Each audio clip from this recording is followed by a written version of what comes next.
کہ دل سے مراد ہمارا یہ بائیں طرف سینے میں جو گوشت کا لوتھڑا لٹکا ہوا ہے یہ دل مراد نہیں ہے، یہ تو ایک جسمانی چیز ہے، یہ جسم کا حصہ ہے۔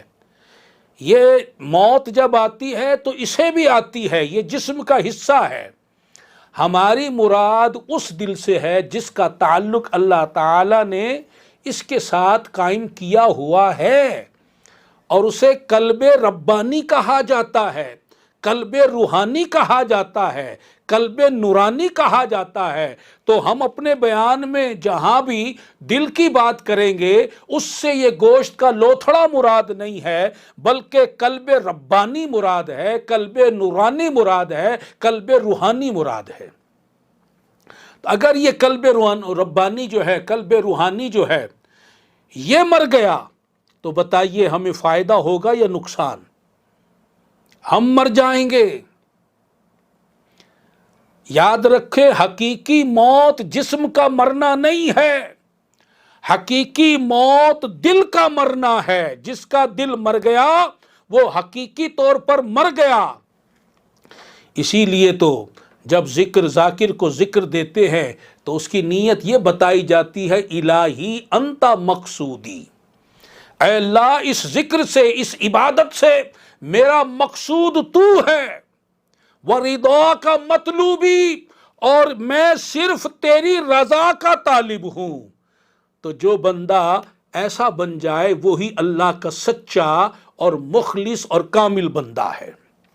سبحان اللہ۔ اور پھر یہ بات بھی غور سے سن لیجئے کہ یہ جو صفت ہے نا، حیات، زندگی، یہ اصل میں صفت ہے دل کی۔ یہ ارادہ جو ہم کرتے ہیں اصل میں یہ صفت ہے دل کی۔ قدرت، علم، سمع، بصر، تقوی، پرہیزگاری، یہ ساری صفات دل کی ہیں۔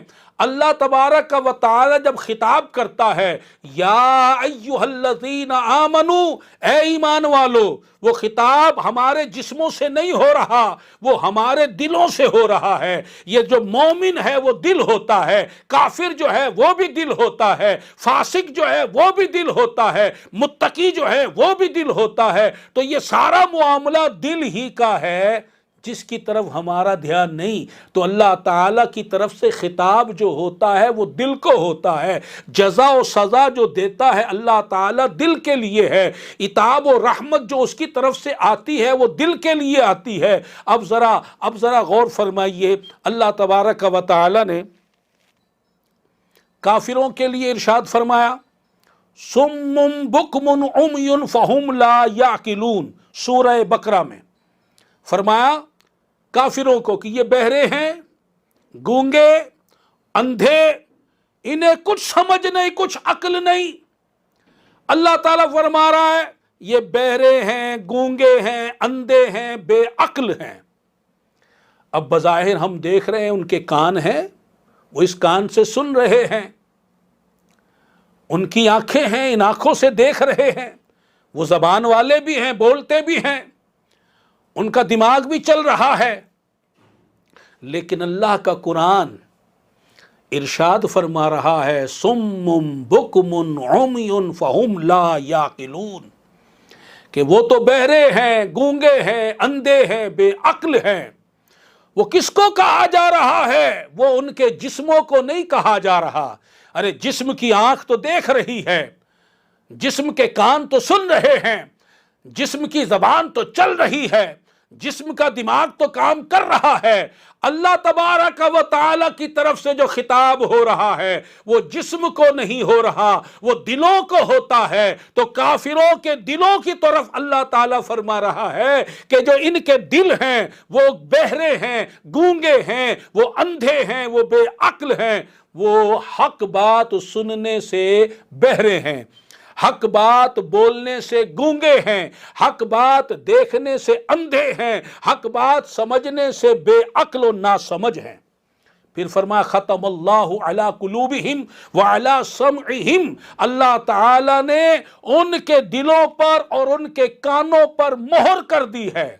اس جسم کے اس جسم کے کان اور اس دھڑکنے والے دل کی بات نہیں ہو رہی، بلکہ وہ قلب ربانی اور روحانی کی بات ہو رہی ہے، اور اس کے سماعت کی بات، اس کے کانوں کی بات ہو رہی ہے۔ اللہ اکبر۔ اللہ تعالیٰ فرما رہا ہے کافروں کو کہ ان کے دلوں پر ہم نے مہر کر دی، اب وہ حق بات سننے کے لائق نہیں ہے۔ ہم نے ان کے دلوں پر مہر کر دی، اب وہ حق بات ان کے دل میں داخل ہونا، یہی بات یہ دل ان کے اس لائق نہیں رہے۔ فی قلوبہم مرض، ان کے دلوں میں بیماری ہے۔ تو پتہ چلا دل بیمار بھی ہوتے ہیں، دل صحت مند بھی ہوتے ہیں، دل بہرے بھی ہوتے ہیں، دل سنتے بھی ہیں، دل گونگے بھی ہوتے ہیں، دل بولتے بھی ہیں، دل اندھے بھی ہوتے ہیں، دل دیکھتے بھی ہیں، دل ناسمجھ بھی ہوتے ہیں، دل سمجھدار بھی ہے۔ اللہ اکبر کبیرہ۔ اب ذرا ہمیں اپنے بارے میں بھی غور کرنا ہے، اور پھر یہ بات بھی جو میں نے کہا میں آگے سناؤں گا کہ یہ مردہ ہیں کہ اللہ تعالیٰ نے ارشاد فرمایا وَمَا يَسْتَوِي الْأَحْيَاءُ وَلَا الْأَمْوَاتُ، فرمایا کہ اور برابر نہیں زندہ اور مردہ، یہ زندے اور مردے برابر نہیں ہیں۔ کیا مراد؟ زندے فرمایا مومنوں کو کہ ان کے دل ایمان سے زندہ ہیں، اور کافروں کے دل کفر سے مردہ ہیں، انہیں مردہ قرار دیا، حالانکہ وہ چل رہے ہیں، پھر رہے ہیں، دیکھ رہے ہیں، بول رہے ہیں، سن رہے ہیں، مگر جسمانی طور پر بولنا، جسمانی طور پر دیکھنا، جسمانی طور پر سننا، جسمانی طور پر سوچنا، جسمانی طور پر ارادہ کرنا، اس کا اعتبار نہیں کیا جا رہا، اور فرمایا جا رہا ہے کہ یہ مردہ ہیں، اور وہ چل پھر رہے ہیں، قرآن انہیں مردہ قرار دے رہا ہے۔ اور دوسری جانب دیکھیے کہ جو شہید ہے، جو اللہ کی راہ میں شہید ہو جاتا ہے، بم بلاسٹ ہوا، میزائل پھٹا، کوئی دھماکہ ہوا، جسم کے چیتھڑے اڑ گئے، ٹکڑے ٹکڑے ہو گئے، ذرے ذرے ہو گئے، جسم دکھائی نہیں دے رہا، جسم موجود نہیں ہے، جسم فنا ہو گیا، ختم ہو گیا، مر گیا، لیکن اللہ تبارک و تعالی اس شہید کے بارے میں ارشاد فرما رہا ہے سورۃ البقرہ میں وَلَا تَقُولُوا لِمَن يُقْتَلُ فِي سَبِيلِ اللَّهِ أَمْوَاتٌ بَلْ أَحْيَاءٌ وَلَٰكِن لَّا تَشْعُرُونَ۔ اور جو راہ خدا میں، ہماری راہ میں، اللہ کے راستے میں اللہ کی خاطر مارے جائیں، انہیں مردہ نہ کہو بلکہ وہ زندہ ہیں۔ حالانکہ راہ خدا میں، اللہ کی راہ میں ان کے جسم کے چیتھڑے اڑ گئے، ٹکڑے ٹکڑے ہو گئے ہیں، لیکن اللہ فرما رہا وہ زندہ ہیں۔ پتہ چلا اللہ کے نزدیک جسم کی بات نہیں ہوتی، اللہ تعالیٰ کی نظر تو دلوں پر ہوتی ہے۔ اللہ تعالیٰ دلوں کی بات فرما رہا ہے، اللہ تعالیٰ دل کو معیار بنا رہا ہے، اور فرما رہا وہ زندہ ہیں۔ ہاں تمہیں شعور نہیں، تمہیں خبر نہیں، تمہیں پتہ نہیں، تمہارا رب یہ اعلان کر رہا ہے۔ اور سورہ آل عمران میں تو ارشاد فرمایا جو اللہ کی راہ میں مارے جائیں انہیں مردہ گمان بھی نہ کرو، یہ بھی ایک جرم قرار دیا، انہیں مردہ گمان کرنا، وہ زندہ ہیں۔ سبحان اللہ۔ پتہ چلا کہ یہ جسم جو ہے بات اس کی نہیں ہے، یہ تو دل کا معاملہ ہے، دل کی بات ہے۔ اس سے پتہ چلا کہ ہماری جو حقیقت ہے، انسان کی جو حقیقت ہے، وہ جسم نہیں ہے، وہ جسم نہیں ہے، بلکہ ہماری جو حقیقت ہے وہ ہمارا دل ہے، اور وہ دل جو باطنی دل ہے، وہ دل جو نورانی دل ہے، وہ دل جو نظر نہیں آتا، جو مادہ نہیں ہے، جو جسم نہیں ہے، بلکہ وہ ایک غیبی چیز ہے جسے اللہ تعالی نے، جس کا تعلق اس دل کے ساتھ بھی رکھا ہوا ہے، تو وہ دل انسان کی حقیقت ہے۔ اب اسی بات کو اگر میں ایک مثال سے بھی سمجھاؤں تو شاید ہمیں سمجھ آ جائے کہ جب کسی کا وصال ہو جائے، کوئی بندہ مر جائے، انتقال ہو جائے، فوت ہو جائے، اور اس کی میت پڑی ہو، لاش پڑی ہو، اور کوئی شخص آئے اور اسے دیکھے تو وہ کیا کہتا ہے کہ یہ فلاں کی لاش ہے، مثلا یہ زید کی لاش ہے۔ کیا کہا اس نے؟ ذرا اس جملے کی گہرائی میں غور کریں، وہ کہنے والا کہہ رہا ہے، دیکھنے والا کہہ رہا ہے، اور یہ جملے آپ نے اور میں نے بھی کئی بار زبان سے بولے ہوں گے، مگر توجہ نہیں کی کہ ہم بول کیا رہے ہیں۔ بول تو حق رہے ہیں مگر توجہ نہیں ہے۔ وہ آنے والا کیا کہہ رہا ہے کہ یہ زید کی لاش ہے، یعنی زید کوئی اور چیز ہے، یہ اس کی لاش ہے۔ زید کوئی اور ہے، یہ اس کی لاش ہے۔ اسے وہ زید نہیں کہہ رہا بلکہ زید کی میت کہہ رہا ہے، زید کی لاش کہہ رہا ہے۔ اور بابا بلے شاہ رحمت اللہ علیہ صوفی باصفا، انہوں نے بھی یہی بات اپنے شعر میں ارشاد فرما دی، فرمایا وے بلیا اسا مرنا ناہی، وے بلیا اسا مرنا ناہی، گور پیا کوئی اور۔ گور کہتے قبر کو، وہ جو قبر میں جا کر پڑا ہے نا، وہ ہم نہیں، ہماری لاش پڑی ہے۔ وے بلیا اسا مرنا ناہی، گور پیا کوئی اور۔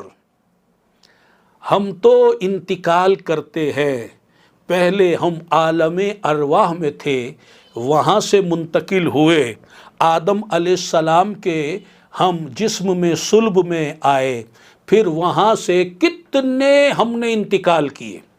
آدم علیہ السلام کے بعد ان کے بیٹے، ان کے بیٹے، ان کے بیٹے، ان کے بیٹے، آدم علیہ السلام سے لے کر ہمارے باپ تک کتنے واسطے آئے ہوں گے، کتنا انتقال ہم نے کیا۔ پھر اپنے باپ کی صلب سے ماں کے رحم میں انتقال ہوا، پھر ماں کے رحم سے دنیا میں انتقال ہوا، اب دنیا سے برزخ میں، جسے عام طور پر قبر کہہ دیا جاتا ہے، عالم برزخ میں انتقال ہوگا۔ پھر عالم برزخ سے ہمارا انتقال میدان محشر میں ہوگا۔ تو یہ انتقال تو ہوتا چلا آ رہا ہے، ہم مرے فنا نہیں ہوئے، ہمارا لباس تبدیل ہوا ہے۔ یہ جسم ہمارا لباس ہے، جو دنیا میں ہمارا لباس ہے، اس دل کا لباس ہے، اور یہ جسم کا لباس تبدیل ہو کر ہم عالم برزخ میں جائیں گے، جسم کا لباس بدل جائے گا۔ تو بابا بلے شاہ نے کیا فرمایا کہ وے بلیا اسا مرنا ناہی، گور پیا کوئی اور۔ تو اولیاء اللہ رحمہم اللہ تعالی، ان کی ساری محنت، تگو دو، کوشش، ان کی ریاضات، مجاہدات، یہ سب کچھ جو ہے اس دل کے لیے ہوتی ہے۔ آپ نے کبھی کسی مرد کامل، ولی کامل، ولی اللہ رحمت اللہ علیہ کو دیکھا کہ جو اپنے جسم پر ہی محنت کرتا رہتا ہو؟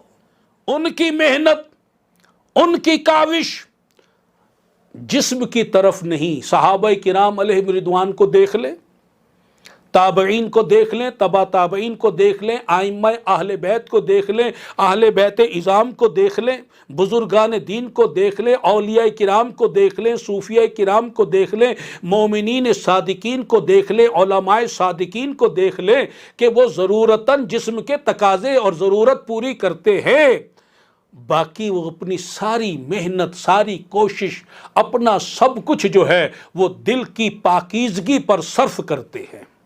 اور ہمارا معاملہ الٹ ہے، ہمارا معاملہ الٹ ہے، ہماری ساری محنت کا دار و مدار جسم پر ہے، اسی کی ضرورت، اسی کی آرام کے لیے محنت، اسی کے لیے ساری بھاگ دوڑ کرنا۔ آج جو گھر ہمارا ہے یہ جسم کے لیے ہے، آج اس میں جتنی ہم نے آرام کی چیزیں جمع کی ہیں وہ جسم کے لیے کی ہیں، تو ہم تو جسم کے لیے ساری محنت کوشش کر رہے ہیں، اور کرتے کرتے مر جائیں گے، جسم بھی فنا ہو جائے گا، اور وہ دل جس سے اللہ نے خطاب کرنا، کل اللہ تعالیٰ اس جسم سے خطاب نہیں فرمائے گا۔ روز قیامت ہمارے جسم سے خطاب نہیں فرمائے گا، جزا و سزا اس جسم کے لیے نہیں ہوگی، وہ جو دل کو جزا و سزا ہے اس کا اثر جو ہے وہ اس جسم سے ظاہر ہوتا ہے۔ اس جسم کو جزا و سزا نہیں ملتی، بلکہ اس پر اس جزا و سزا کا اثر ظاہر ہوتا ہے۔ تو جزا و سزا جو ہے وہ تو دل کا معاملہ ہے، دل کے ساتھ ہے، عتاب بھی اس کے لیے، رحمت بھی اسی کے لیے۔ تو اب کل قیامت میں خطاب جو ہوگا وہ دلوں سے ہوگا، وہ دل تو گندا لیے، ناپاک، نجاست سے آلودہ، تکبر سے بھرا ہوا، بغض و عناد سے بھرا ہوا، حسد و کینہ سے بھرا ہوا، حب دنیا سے بھرا ہوا گندا دل لے کر اللہ کے دربار میں جب کل جائیں گے تو کیا منہ دکھائیں گے، کیا پیش کریں گے؟ اصل میں ہم دل ہی ہیں، تو ہم جو دل گندا تو ہم گندے ہی اللہ کی بارگاہ میں پیش ہوں گے۔ خدا را ہوش میں آئیے، سوچئے، کل کی فکر کیجئے۔